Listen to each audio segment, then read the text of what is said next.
Olá, amigos. Aqui estamos nós mais uma vez com o seu... O Mestre Falou. Exatamente para que você tenha uma melhor condição interpretativa dos textos bíblicos. A gente já viu sobre a igreja, já viu sobre o pensamento de Cristo, né? Exato. Agora vamos ver sobre Paulo. A visão paulina. É muito interessante porque o senhor há de se recordar que quando nós olhamos Cristo, ele mostrou a sociedade que estaria como nos dias de Noé. Ele olhou para a igreja sem amor, sem fé. E também na questão espiritual ele demonstra um número enorme de falsos profetas. Paulo, ele, quero crer que ele vai um pouco além daquilo que Cristo mostrou. Vamos fazer o seguinte, André. Vamos para a Bíblia, uma vez que os internautas que nos acompanham, eles desejam que nós provemos com a Bíblia os nossos pensamentos bíblicos teológicos. Segundo aos Tessalonicenses, no capítulo 2, o verso 3. Ninguém de maneira alguma vos engane, porque não será assim, sem que antes venha a apostasia e se manifeste o homem do pecado, o filho da perdição. É interessante aqui, André, pensarmos que Paulo está ratificando o que ele escreveu na primeira carta. Lembra-se que ele escreveu na primeira carta, no capítulo 4, 1 aos Tessalonicenses, capítulo 4, do verso 13 até o 17, falando exatamente do arrebatamento, do dia do Senhor. Ora, os intérpretes naqueles dias começaram a dizer à igreja que o apóstolo Paulo estava dizendo que Cristo já estava às portas. Cristo já estava para retornar, para buscá-los. E Paulo então diz, olha, que ninguém nos engane. Vai ter que surgir essa apostasia na igreja. Ou seja, lembra do inimigo que semeou o joio na visão de Cristo? Como ele conseguiu semear o joio? Enquanto os homens dormiam. Apostasia. Ou seja, dormir é se apostatar, deixar de avisar as pessoas pela palavra. Enquanto os educadores, os ensinadores se fecharam nos seus gabinetes, nas suas bibliotecas, escrevendo, essa coisa toda, lá com o povo ficaram leigos, com pouquíssimo conhecimento da palavra. E não tinham uma boa interpretação, não obstante terem a revelação do Espírito Santo. Mas, para que as pessoas entendam a palavra, nós precisamos de 3 coisas. O senhor se recorda? Não. Inspiração, revelação e interpretação. E o leigo, ele tem até a inspiração e a revelação, mas a interpretação é a parte humana.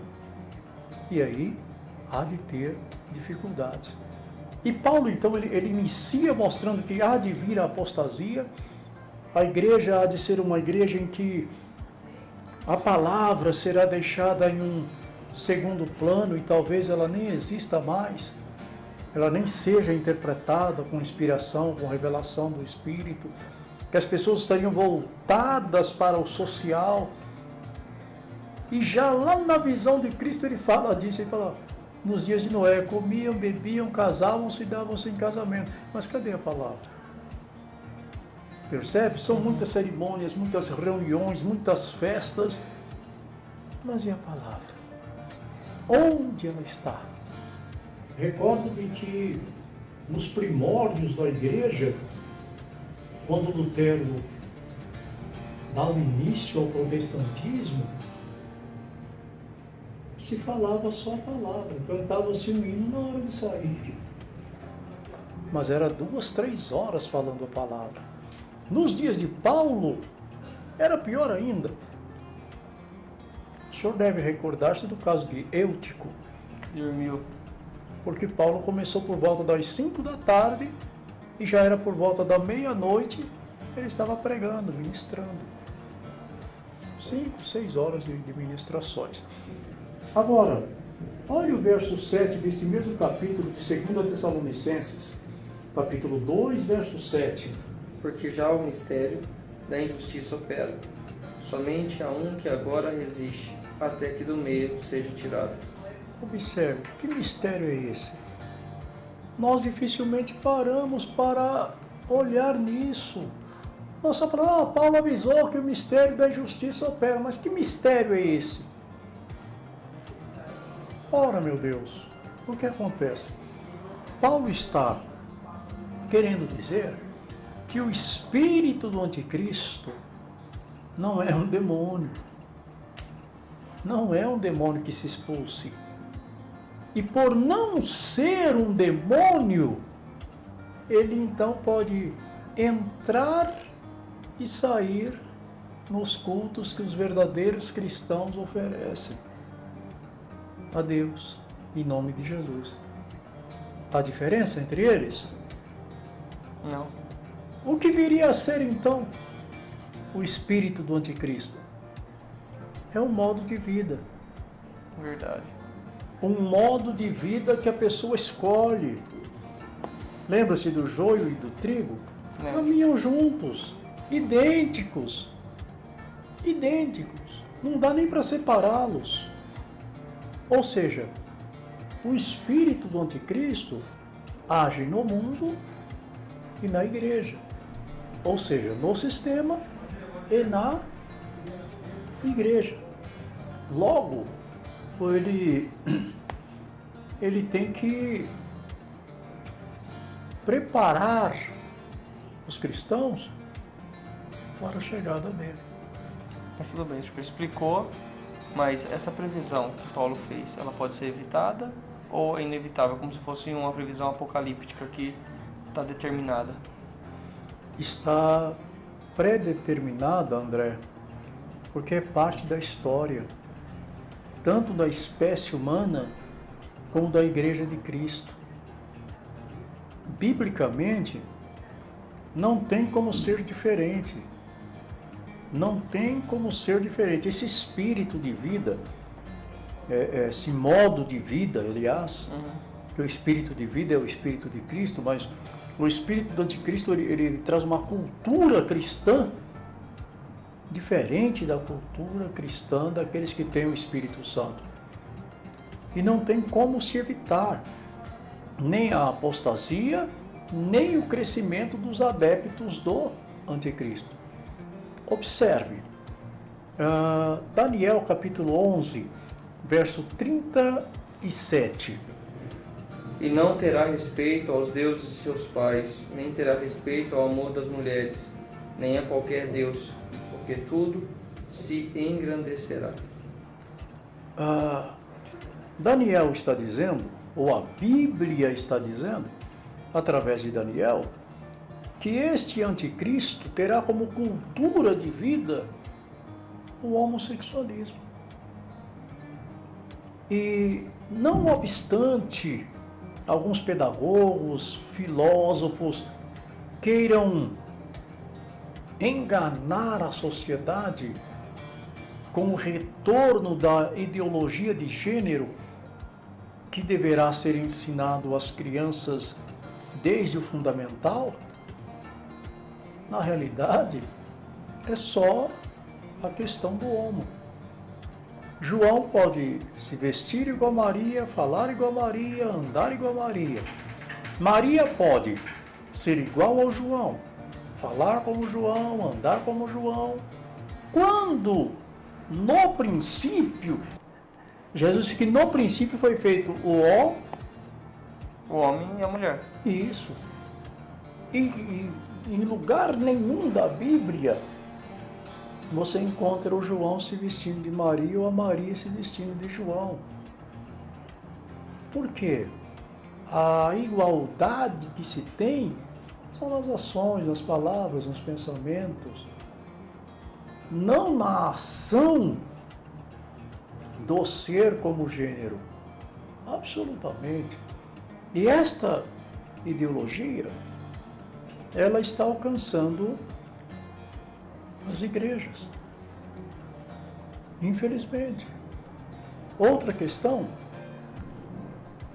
que está intimamente ligada ao anticristo e à sua cultura de vida é o ser rico, ganhar muito através da fé e da crença. Olha, Deus me deu, mas eu busco só as coisas terrenas. As espirituais longe estão de mim. Hoje é mais fácil o senhor encontrar alguém que diz, olha, eu fui tirado do fundo do poço. Deus mudou a minha vida. E essa pessoa não ter nenhum dom espiritual, não conhecer um verso da Bíblia, mas estar milionário. Porque uma das características da implantação do reino de Cristo em meio ao Evangelho é exatamente isso. Transformar as riquezas espirituais em riquezas materiais. Então, o senhor está dizendo para mim que o anticristo vai ser um homossexual, de acordo com o que está escrito em Daniel. Exato. Tá. Ele vai ser um ditador, porque a gente vê várias, por exemplo, a Coreia, como um ditador na Coreia ou em outros países, ou ele vai ter algum auxiliar? Vai ser... Porque a gente já parece que a sociedade caminha para o fim dos tempos, com a implementação do homossexualismo, e não só no Brasil, mas em vários lugares do mundo. E a gente vai ter que retroceder à ditadura ou ele vai usar esse mesmo governo? Em meio a todas estas coisas, André, percebe-se que os populistas,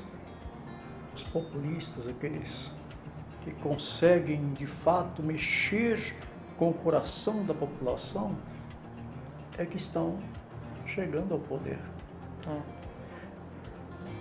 Agora, ele não vai precisar ser um ditador, porque tudo já está preparado para ele. O coração das pessoas está voltado para ele.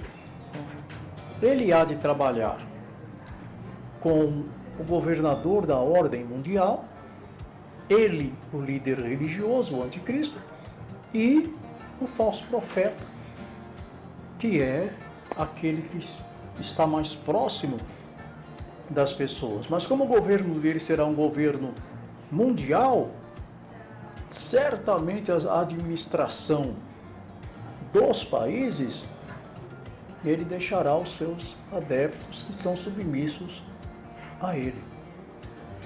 Ou seja, cada país tem o seu presidente, tudo direitinho, mas todos prestam honra ao anticristo. Esta é a ideia geral.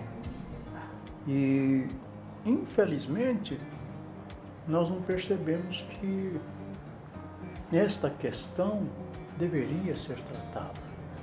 Ela deve ser analisada e deve ser passada a todas as pessoas, em todo o tempo. Sendo assim, amigos, nós nos vemos no seu.